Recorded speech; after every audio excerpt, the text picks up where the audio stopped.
नमस्कार।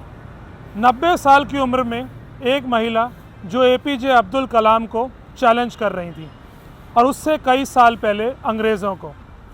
नेताजी सुभाष चंद्र बोस की वो फाइटर जो आईएनए की वुमेन्स विंग की लीडर थी।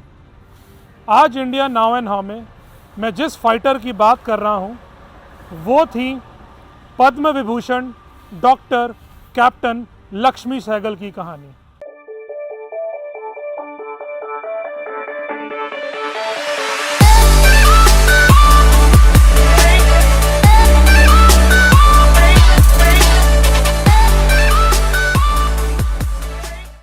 लक्ष्मी स्वामीनाथन अन्नाकरा गांव केरला में पैदा हुई। उनके परिवार की पेडिग्री बहुत पावरफुल थी, जहां उनके पिता एस स्वामीनाथन एक गवर्नमेंट ऑफिशियल थे। वहीं उनकी मां अम्मू स्वामीनाथन एक बहुत बड़ी फ्रीडम फाइटर और राज्यसभा एमपी रहीं और देश का कॉन्स्टिट्यूशन बनाने में भी उन्होंने एक भूमिका निभाई। उनकी बहन थी मशहूर क्लासिकल डांसर मृणालिनी साराभाई और उनके जीजा थे father of India space program Vikram Sarabhai.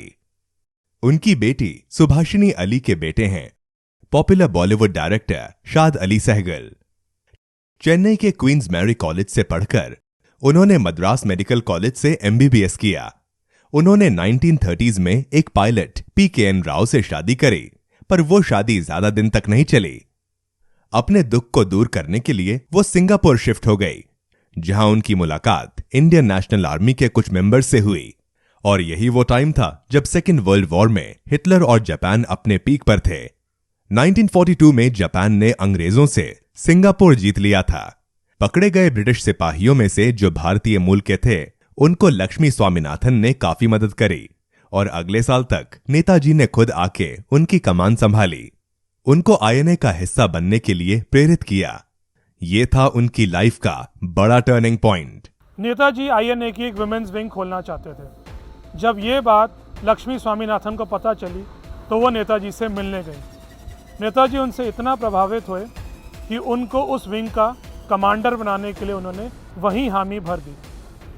उस वुमेन्स विंग का नाम रखा गया रानी झांसी रेजिमेंट और लक्ष्मी स्वामीनाथन बन गई कैप्टन लक्ष्मी। सब कुछ प्लान के मुताबिक चल रहा था। आईएनए बर्मा के रास्ते भारत में घुसने की तैयारी कर रहे थे, पर यहीं सिचुएशन बदली हर तरह से, हर जगह पर, चाहे वो भारत था, बर्मा या सिंगापुर। साल था 1945। अंग्रेज़ों ने सिंगापुर पे दोबारा कब्जा कर लिया था।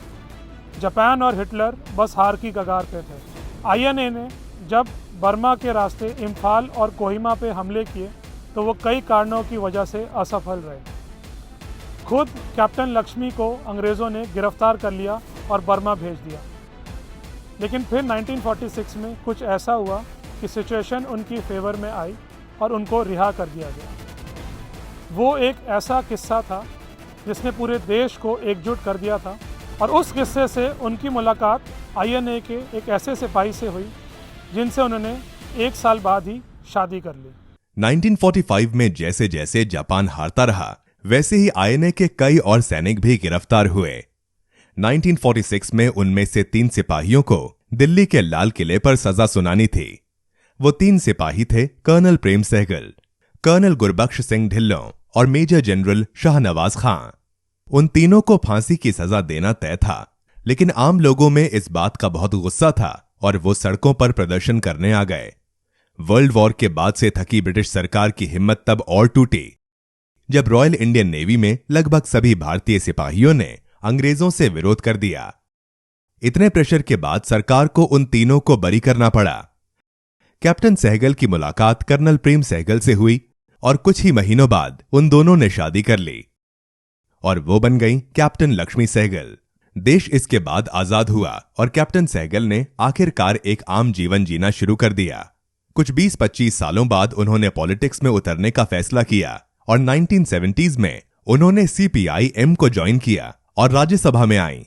बांग्लादेश युद्ध, भोपाल गैस ट्रेजेडी और 1984 के सिख दंगों में पीड़ित लोगों की उन्होंने काफी मदद करी। 1996 में 84 इयर्स की कैप्टन सहगल ने बेंगलोर में हुए मिस वर्ल्ड कंपटीशन को कल्चरल विरोधी होने के कारण अपोज किया, जिसके लिए उन्हें अरेस्ट तक किया गया। पर आईएनए की इनिंग्स के बाद उनकी पॉपुलैरिटी सबसे ज्यादा बढ़ी जब वो 90 साल की हुईं। ये वो मौका था जिसकी शायद उन्होंने भी कल्पना नहीं करी थी। 2002 में एनडीए के nominee doctor APJ Abdul Kalam के खिलाफ अपोजिशन पार्टीज ने कैप्टन लक्ष्मी सहगल को मैदान में उतारा। भले ही वो इलेक्शन हार गई, लेकिन वो कितनी बड़ी दिग्गज हैं हमारे देश में, उससे ये साबित होता है। जुलाई 2012 को उनका 97 की एज में निधन हुआ तो एक कोइंसिडेंस भी हुआ। उनकी बहन मृणालिनी साराभाई भी 97 की ही एज तक जीवित रहीं और दोनों बहनों ने पद्म अवार्ड जीते थे। कैप्टन लक्ष्मी सहगल के पैदा होने से 2 साल पहले भारतीय फिल्म इंडस्ट्री में कुछ कंट्रोवर्सी घटी थी। ये एक ऐसी कंट्रोवर्सी थी जो भारत की पहली 2 फिल्म्स के बीच में घटी थी और बन गई थी इंडियन फिल्म इतिहास की सबसे पहली कंट्रोवर्सी। उस दिलचस्प कहानी को मैं इंडिया नाउ एंड हाउ के अगले एपिसोड में आपको जल्द सुनाऊंगा। हमें अपने सुझाव ऐसे ही लिखते रहिए। मैं आपके पास लौट कर आता हूँ उस कहानी को लेकर बहुत जल्द। तब तक के लिए नमस्कार, जय हिंद।